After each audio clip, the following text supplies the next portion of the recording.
உம்மா மௌத்தானா மைய திரிக்கும் ஓடி திரிவோம், குளிப்பாடுறதுக்கு ஒரு ஆள் இல்லைன்னு, கபங்களிக்கிறதுக்கு ஆள் தேடுவோம். உம்மா மௌத்தான மௌலவி இல்லை, லெப்ப இல்லை, பொம்பளையில் நாம கபனை கழிச்சு நாம குளிப்பாட்டி சுத்தி கொடுத்து ஆம்பளையில் கொண்டே அடக்கம் செய்வாங்க. பெத்த பிள்ளை தொழிவிக்க தெரியா? பிள்ளை வளர்த்த செப்பம். நான் பிள்ளை வளர்த்த செப்பம் எப்படின்டா, நம்மட மகனுக்கு உம்மா மௌத்தானா எவ்வளோ சந்தோஷம்.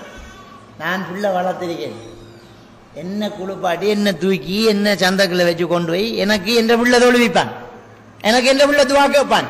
இப்படி ஒரு பிள்ளைய பெத்தவள்ள நிலைமையை பாருங்க. சுப்ஹானல்லாஹ்.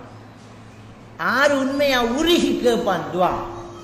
ஊர் பள்ளி மௌலவியை கூப்பிட்டா, ஊர் பள்ளி மௌலவிப்பா 7 மணிக்கு நிகழ்ச்சி ஒன்றைக்கு எப்படாப்பா மையத்தை அடக்கிறாக்கோ எப்ப புதைக்கிறேன்டான அவன் பிரச்சனை.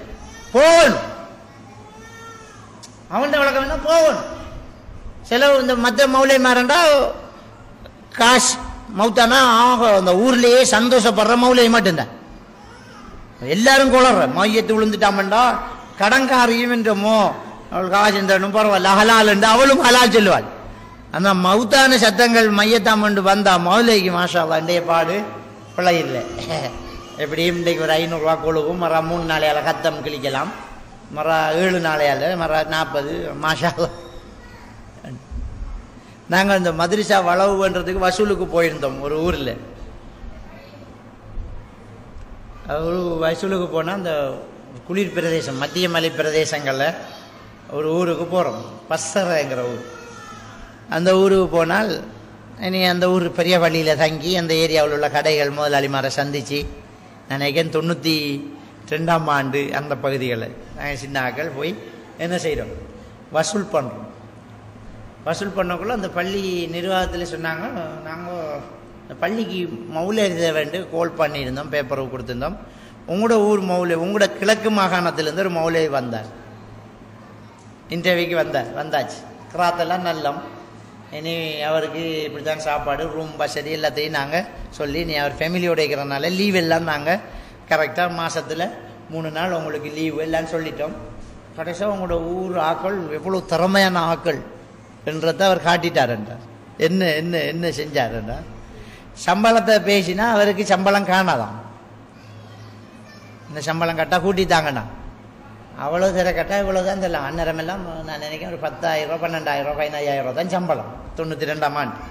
அது சம்பளம் காணா, இதை விட கூட்டி தரலாமான்னு கேட்டால் அதை விட கூட்டி தர இயலாது.